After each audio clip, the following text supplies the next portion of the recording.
আমি মাওলানা শাহ আলম তালুকদার, শিবচর মাদারীপুর।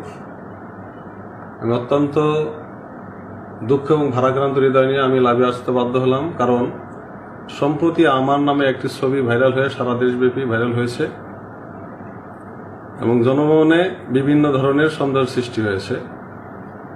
সে বিষয়টা আমি আপনাদের সামনে পরিষ্কার করার জন্য এখানে লাইভে এসেছি।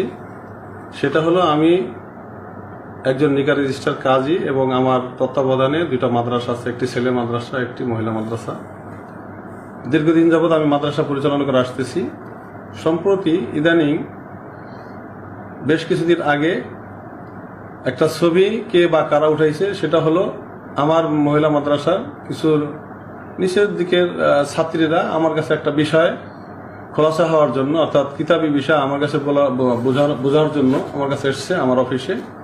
এটা আমার একটা পুরুষ মাদ্রাসা অফিস কক্ষ, এখানে মহিলা মাদ্রাসার থেকে এসছে। এখান থেকে মহিলা মাদ্রাসা বেশ দূরে, সেখান থেকে আমার কাছে এসছে এবং সাথে গার্জিয়ান পক্ষ আছে।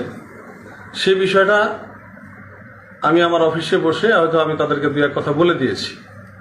কে বা কারা আমার বিরুদ্ধে ষড়যন্ত্রমূলক আমাকে হ্যায় প্রতিপন্ন করার জন্য রাজনৈতিক ইস্যুতে এই ছবিটা উঠে সারা দেশ সারা বিশ্বব্যাপী ভাইরাল করছে, এই ব্যাপারে আমি আইনের আশ্রয় নিয়েছি।